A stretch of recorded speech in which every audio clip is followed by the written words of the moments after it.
ang kanyang kasalanan, Comprehensive Smoke-Free Ordinance. At hinuli siya ngayon nung mga enforcer. Opo. Okay. Nung paghuli sa kanya, ang sinasabi ninyo ay excessive force ang ginamit. Nanlaban ba? Sa paninikit po, nag-resist po siya. Nag-resist. Tapos na po siyang manigarilyo. Tapos dumating po yung mga enforcer. Yun nga po, yung isang babae na enforcer, nilapitan po siya. Ang kinakatwiran po kasi nung anak ko, tapos na siya. Kumbaga wala na siyang hawak na sigarilyo. Okay.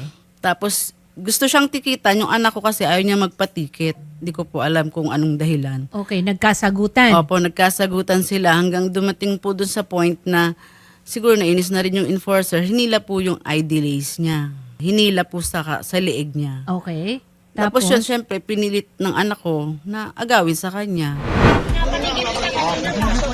Oh, mag-report ka. Mag-report ka. Nahirapan na ako niya. Nahirapan na ako namin niya, sir. pakihirapan kung sumusunod kayo, di ba? Nahirapan na ako niya, sir. Di kita sinasakal. Di kita sinasakal. Di ko yan sinasakal. Pangalan nyo. Hawak-hawak ko to. Ano yung pupuntasan, sir? Lumayan yan. Ganyan na ka pa eh.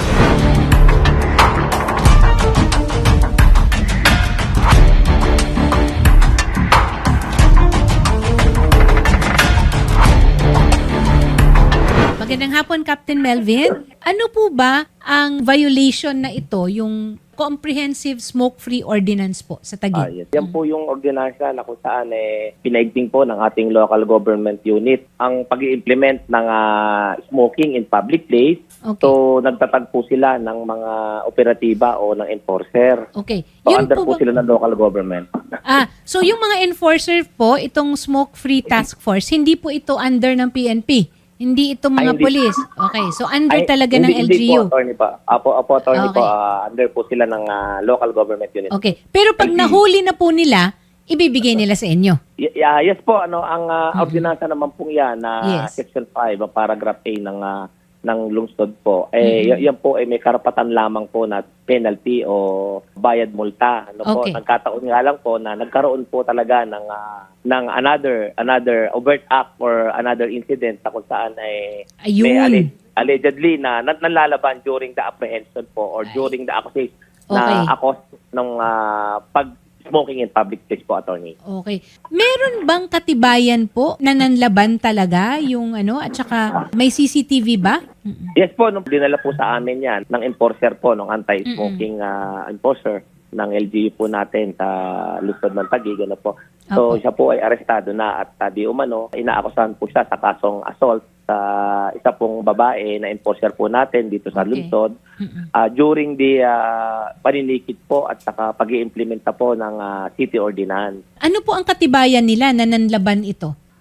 Dala-dala po nila ang medical certificate na nakuha po nila sa Taguig Pateros District Hospital. O yung pong ating immediate na hospital dito po, ang ating pong pampublikong hospital. Na kung Okay. saan ay in-examine po siya nung nasabing doktor na naka-duty po nung time na po na yan. At ano po ang lumabas dito sa examination? May implication naman po, attorney, na nakita ang nasabing attending physician na nagtamo po ng bruises at saka ng mga ilang gasgas po ang nasabi pong lady enforcer po natin. Okay. Given na po yun na alam ko po na nagkasala yung anak ko dun sa Oo. yun. Ang inaano ko lang po, yung Yung excessive pagkaka-aresto po force, sa yung kanya. excessive force at saka paratang na naglaban siya at nasaktan din niya yung isang Opo. enforcer. Siguro Captain Melvin ang hinahanap ni Nanay ay yung mas matibay na katibayan. Makakapagpanatag din sa loob natin na hindi naman pala excessive yung force, kundi meron talagang nangyaring insidente bago doon sa nakita natin. Kasi sa ngayon, under investigation and in their custody actually, si Jeriel. Gusto ko lang po sana itanong kung hindi po ba overkill yung sa anak ko, paghuli po sa kanya? Tama po ba yun? Kung ating pong pagbabasihan lamang, yung pong ating napanood at yung pong na video na mapapanood natin na kung saan ay may isang nakadapa at may nakatuon na enforcer na lalaki, masasabi nga natin na medyo excessive force po yun. At kung lalo naman po, masasabi natin na ang issue lamang po nito ay paninigarilyo. So, lumalabas po dito na parang may kalabisan. Pero siyempre, kung mapapanood po natin at meron po tayong video, at yung pong statement, pagbabangga-banggain po natin. Ang nag-i-implement po kasi, attorney, na at saka po mami ng city ordinance dito ay prior dito sa insidente ay babae. So ang nag-a-approach po dito ay babae. So naruroon po yung lalaki ang ina-approach and then babae po ang enforcer natin. So siguro i-judge ko na po, siguro mag-a-assess na po ako rito on air.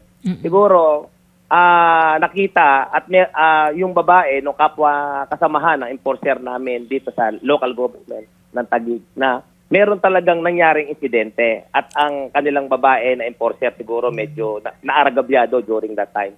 Na siguro yung ating enforcer na lalaki is came to the aid dito sa sinasabi natin na lady enforcer. So, kung ating pagbabangga-banggain na senaryo, kung mag-aano natin, siyempre ang local government naman po at ang civilian po niyan in character, no, para din naman PNP yan. Kaya lang kami, siyempre, may mas tapat po kami na training or at kaalaman para masubdue po namin ang isang subject or isang inaaresto. So, may mga instances po kasi kung nasa actual po kayo na pagka talagang super restrained po yung naming inaaresto, napupunta po sa ganong senaryo.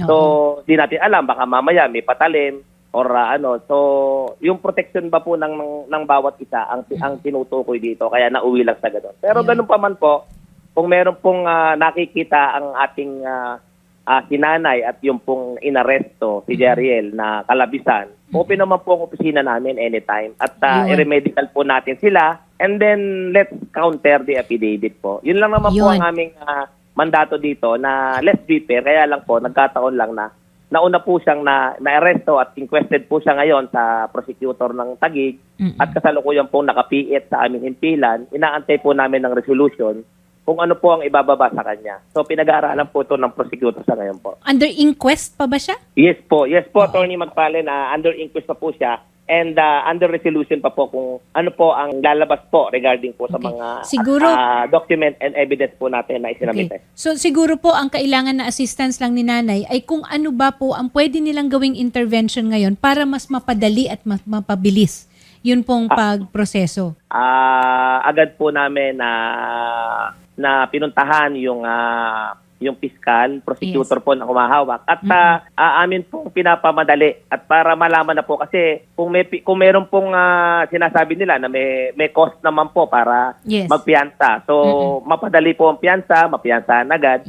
So kung wala naman po at release for further investigation, mai-release din naman po at makauwi din naman agad yung si Jeriel. So, coordinated na po kami, attorney, sa prosecutor po regarding po sa status po ni Jeriel po. Oo. So, Nay, siguro dyan po makakatulong po ang Wanted sa Radyo, ang Raffy Tulfo in Action, na mas mapabilis po at masigurado na walang delay doon sa proseso para po kung sakasakali man, either, sana ma-dismiss, para okay na kagad. Pero kung hindi, ay makapagpiyansa siya.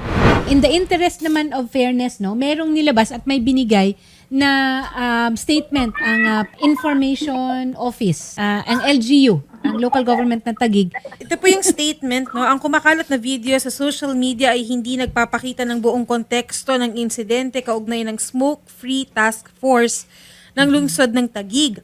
Batay sa opisyal na record ng Taguig PNP, citation ticket, sinumpaang salaysay at medical records na Legrand Avenue, McKinley West, Bonifacio Global City, si Jeriel Laroya ay nahuling naninigarilyo sa pampublikong lugar. Isang paglabag sa City Ordinance No. 15, Series of 2017, Section 5.8. Ito po yung smoking in public.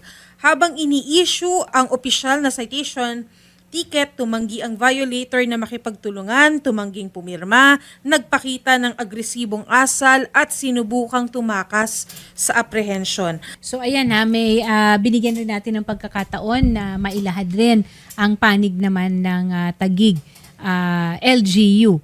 At pero siguro kung makakakuha ang kapulisan ng kabuuan nung video na makakalap natin sa iba't ibang mga CCTV, mas makakapagbigay linaw ito. Either way, para makita yung kabuuan ng pangyayari. Sige po ma'am, maraming salamat po at kung may update ma'am, sasabihan po namin kayo ma'am, no? And samahan din po namin kayo sa office po ni Captain Melvin Garcia.